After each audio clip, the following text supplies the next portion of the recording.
Love English podcast. Hello, everyone, and a very warm welcome back to Love English podcast. I am Emma, and I am so excited to be here with you today for a new adventure.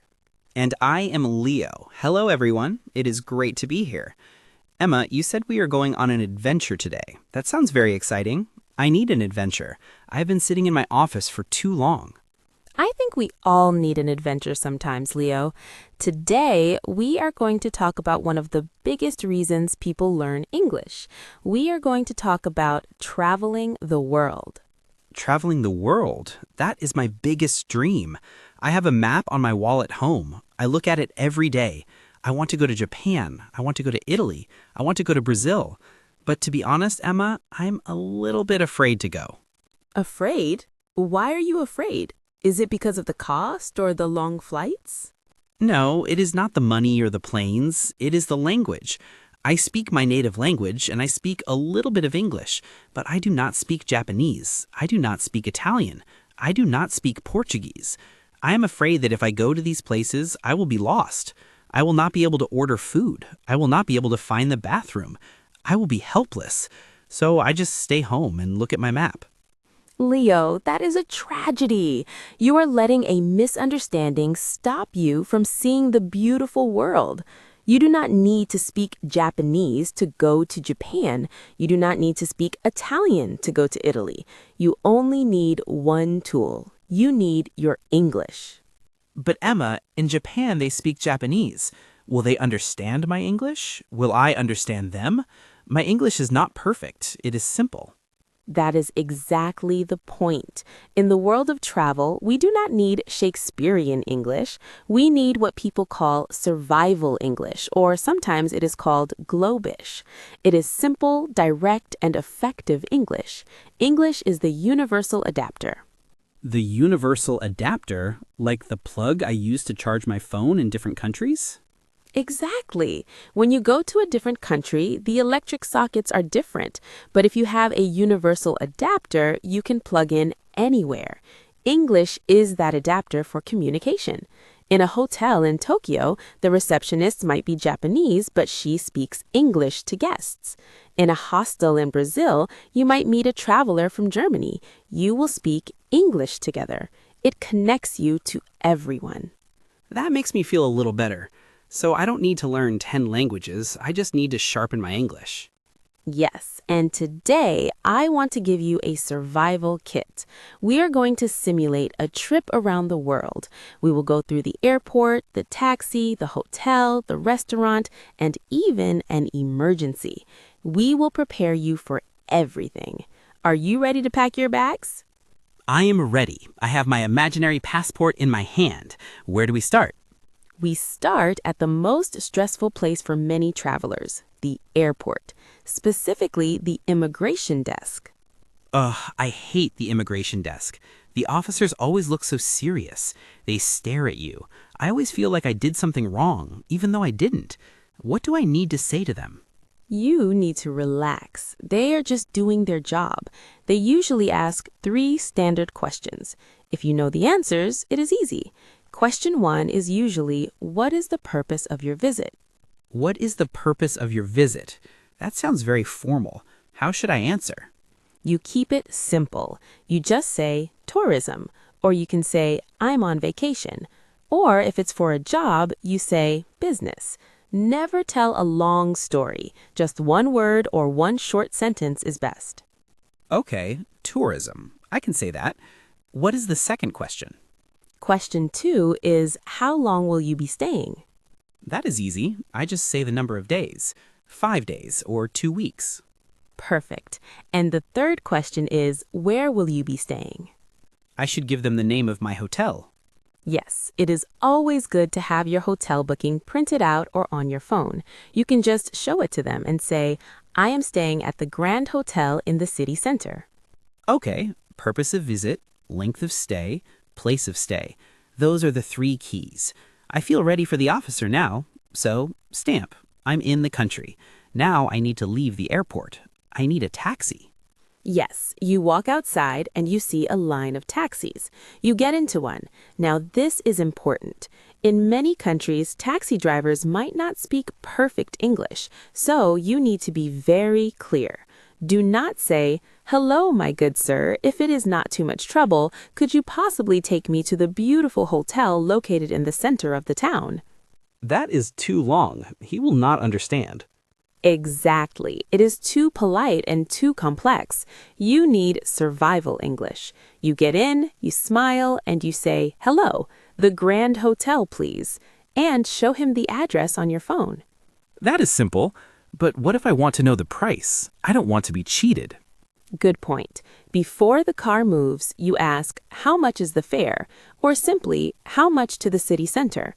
Or you can point to the meter and ask, "Do you use the meter?" Meter. That is a good word to know. Okay, so I'm in the taxi, I arrive at the hotel, now I have to check in. This part always makes me nervous because there's often a problem. Do not be nervous. The hotel staff are paid to help you. You walk to the reception desk, you smile, and you say, "Hello, I have a reservation. My name is Leo." Hello, I have a reservation. My name is Leo. That is my magic sentence. Yes, they will ask for your passport and credit card. But let's imagine a problem. Let's imagine you get to your room and you are very tired. You want to take a shower, but there is no hot water. The water is freezing cold. Oh no, that is a nightmare. I hate cold showers. I need to complain, but I want to be polite. I don't want to be an angry tourist. What do I say? You call the reception. When they answer, you say, "Hello, this is room 305. I have a problem with my room." I have a problem with my room. That is a good start. Then you explain simply, "There is no hot water in the shower. Could you please check it?" There is no hot water. Could you please check it? That sounds polite but firm. What if the room is too noisy? Maybe the neighbors are having a party. You say, "It is very noisy in the room next door. I cannot sleep." And then, if you want a solution, you can ask, "Can I change rooms, please?" Can I change rooms? That is a very useful phrase. I am writing that down in my mental notebook. Okay, so I have solved the hotel problems. Now, the most important part of travel. Food! I am hungry. I want to go to a restaurant. Food is the best part, but menus can be difficult. Sometimes there are no pictures. Yes, and sometimes the names of the dishes are in the local language. I don't know what they are. How do I order? First, getting a table, you walk in and say, "A table for two, please." Then, when you have the menu, if you don't understand, you can ask the waiter. A great question is, "What do you recommend?" What do you recommend? I like that. It lets the waiter choose the best dish. Yes, or if you see a photo or another person eating something that looks good, you can point and say, "I will have that, please." I will have that, please. That is my favorite phrase. It works everywhere. But Emma, I have an allergy. I cannot eat peanuts. If I eat peanuts, I get very sick. How do I say that so they really understand? It is dangerous.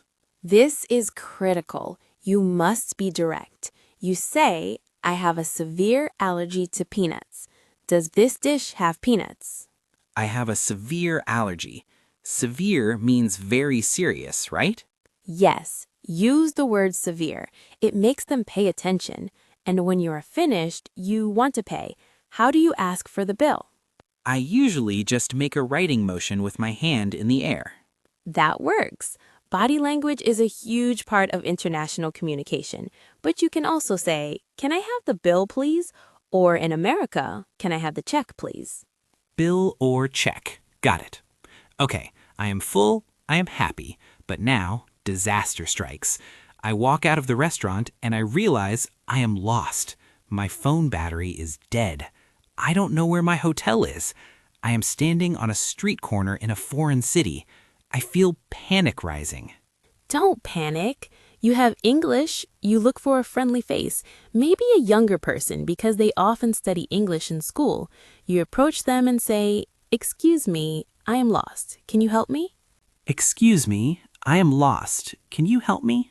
Most people are kind. They will try to help. Then you ask, "Where is the Grand Hotel?" Or "Which way is the train station?" But what if they answer very fast? Go straight, turn left, then right, then past the bridge? I will not understand. You have control. You can say, I am sorry, my English is not very good. Can you speak slowly, please? Or you can ask them to show you with their hand. Pointing is universal. That is true. I don't need to understand every grammar point. I just need to know if I go left or right. Exactly. Now, let's imagine a worse situation. You lost your bag. Your passport was in it. Oh no, that is a real emergency. Now I am really scared. You need to go to the police station. You walk in and you say, I need to report a lost bag, or my passport has been stolen. My passport has been stolen.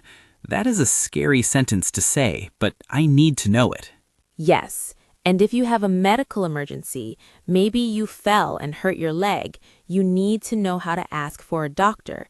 You say, I need a doctor, or please call an ambulance. I need a doctor. Simple and direct. In an emergency, forget about politeness. Forget about, could you possibly, just use the main words. Help, doctor, police, lost. People will understand. That is a very good rule. In an emergency, keep it short. So, Leo, we have gone through the airport, the taxi, the hotel, the restaurant, being lost, and an emergency. Do you feel a little bit more ready to travel? I do. I realize that I don't need to have a deep philosophical conversation in English. I just need a set of specific tools for specific situations. I need my survival kit. Exactly. And remember, when you travel, most of the people you talk to will also be non-native speakers. The receptionist in Paris, the taxi driver in Rome, the waiter in Bangkok. Their English is probably similar to yours. They are not judging your grammar. They just want to communicate. They want to sell you the ticket or bring you the food. They are on your team. That is a very comforting thought. We are all just trying to understand each other using this common tool. It's not a test. It's a bridge. It is a bridge. And English also helps you make friends. If you stay in a hostel or go on a tour, you will meet people from all over the world. The common language will be English. You can ask simple questions like, where are you from? Where are you traveling to? How long are you staying? Those are the same questions the immigration officer asked me. Yes, they are. But the context is much friendlier. You can share stories. You can say, I went to the Grand Palace today. It was beautiful. You don't need complex words to share an experience. I think I have been waiting for my English to be perfect before I travel, but I should be traveling to improve my English. That is the secret. Travel is the best English class in the world. Every interaction is a lesson. Every menu is a vocabulary list. Every sign is a reading exercise. So my homework is to book a ticket. Yes, or at least start planning a trip. Look at websites in English. Read reviews of hotels in English. Prepare your mind. I am going to do it. I am going to look at flights to Japan tonight, and I am not going to worry about Japanese. I am going to trust my universal adapter. That makes me so happy, Leo. The world is waiting for you, and English is your ticket. Thank you, Emma. This simulation was great practice. I feel like I have already taken the trip in my head. Visualization is powerful, and to all our listeners, don't let fear keep you at home. Pack your bags, pack your English, and go explore. You are ready. Bon voyage, everyone. Or I should say, have a safe trip. Have a safe trip. See you next time on Love English Podcast. Goodbye. Thanks for listening to Love English Podcast. Remember, every minute you spend learning English is an investment in your future. Keep learning and see you in the next episode.